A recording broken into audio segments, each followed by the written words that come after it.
Hello, my name is Kimberly Van Auken. Mandy Hale once said, "Happiness is letting go of what you think your life is supposed to look like and celebrating it for everything that it is." Today, my presentation is a reflection of my neighbor who is in her later years of life.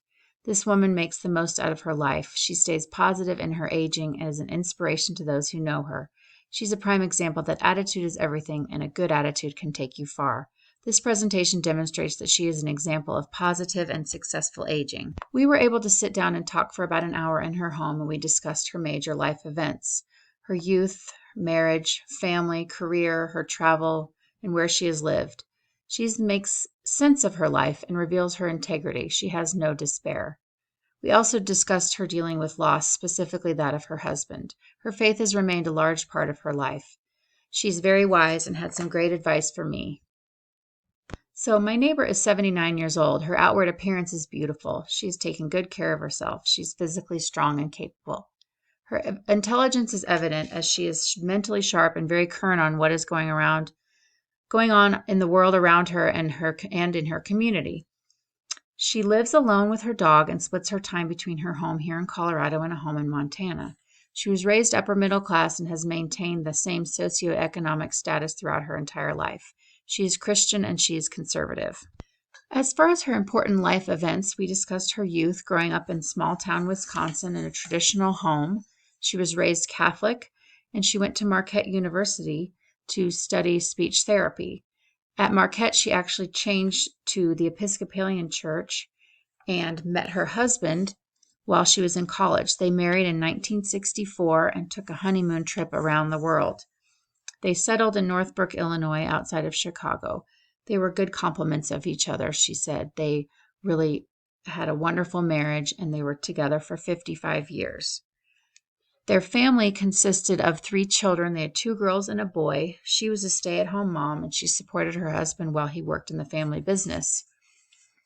She did not formally have a career in speech therapy, but she was involved in charity work for schools, underprivileged children, and hospitals. She dedicated her life to supporting others and her husband's career.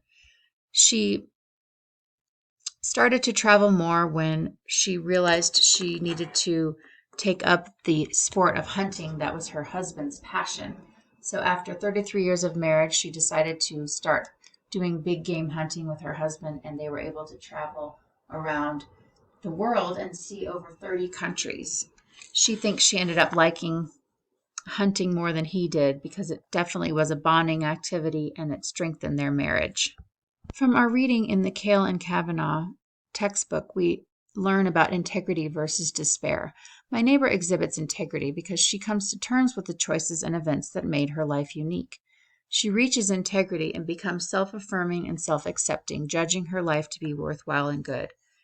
She continually repeated during our discussion, "I have had a great life. I've lived a wonderful life."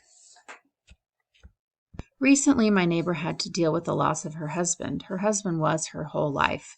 They were together a long time. He died of bladder cancer quite suddenly last year. She deals with things by coping inwardly. She's very personally reserved about her grief. She really leaned on God during this time, as she always had during her challenges in life. And then she started journaling to cope with it. So she started writing down her thoughts and ideas, and she wants to reflect back on that someday and share it with her children. She really believes that God only gives you what you can handle. So she has a very and realistic and calm way of dealing with things.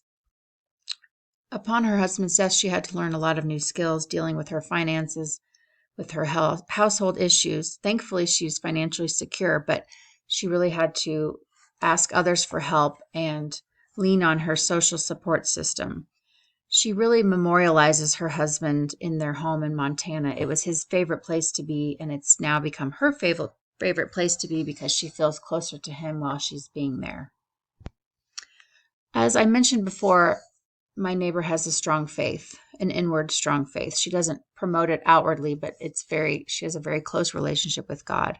She was brought up in the Catholic Church, and then she decided it was a little too strict for her when she was at Marquette, so she switched to Episcopalian. And then when she got married, she and her husband decided to confirm their children as Presbyterian. So she raised her children in a faith-filled home. Faith has always been her guide. She really relies on that spiritual support. And again, she's privately religious. But from the text, Kaylin Kavanagh, we see that older adults who are more involved with and committed to their faith have better physical and mental health than older adults who are not religious. So my neighbor really exhibits this, that her faith has really helped her get through times and has maintained her strength and integrity. One of my neighbor's favorite quotes from the Bible is, "Seek the kingdom of God above all else, and he will give you everything you need." She really believes that God is everything. My personal observations are that my neighbor is content and healthy. She has enjoyed her life and is satisfied with everything that she has done. She has a positive reflection on her life events. She does not dwell on anything and feels her trials were all part of God's plan. She stresses the importance of good health. She takes good care of herself, eating well and walking every day. She recently had a small bout with cancer and took it on with courage and grace and is in remission. She's confident and capable. She knows herself and her capabilities. She's realistic on what she can do, and she knows she's competent. When she needed to learn some new skills, when her husband passed away, she adapted and took on the challenges by asking for help and being flexible. She's resourceful. Her family and friends are very important to her, and she does enjoy being alone, but she's okay spending time with others and balances her time between being alone with her dog and with her friends. She does stress the importance of friendship and connections. A lot of her friends are in the same state, the same period of life that she is in, and they have a lot of things in common. Just as stated by the textbook, Kaylin Kavanagh, friends are sometimes more important to older adults in part because they do not want to become burdens on their families. She knows her family is there for her, but they are also living very busy lives raising their own children, and they will be there for her when she does need them. There are multiple theories behind positive aging. From our text, Kaylin Kavanagh, we learn that Erikson's 8th stage, integrity versus despair, that successful aging involves an evaluation of one's life having been fulfilling and satisfying. There's Havinghurst's active aging that I took from positive aging, that aging adults who engage in daily activities that they perceive as productive age successfully. There's also the continuity theory, that a person's ability to maintain their habits, preferences, lifestyle, and relationships as they age.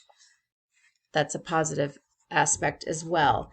And then from the Rowe and Kahn study of successful aging, there's 3 components: that they remain free from disease, remaining cognitively and physically adept, and having social engagement.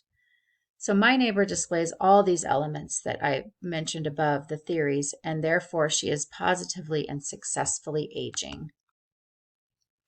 So her final thoughts and advice for me were to be happy. That can be a choice sometimes, to be prepared, to stay busy and active, to stay positive, to ask for help. And the biggest takeaway was that our faith is our guide. Thank you very much.